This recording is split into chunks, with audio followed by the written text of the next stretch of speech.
Gigising, trabaho, matutulog at gigising. Trabaho, matutulog kung ito ay iisipin. Paulit-ulit lang, para bang wala ng kulay. Palaging ganito, ano ang punto ng iyong buhay? Sa sweldo, babayad, sa sweldo, babayad.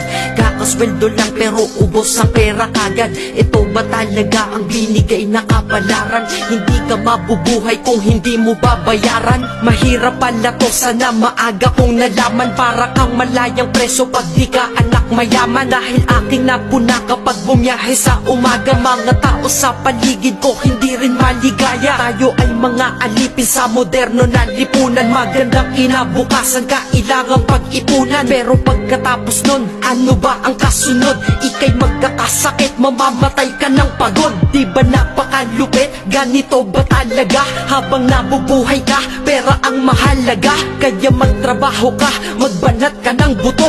Yan ang salitang maririnig mo sa buong mundo.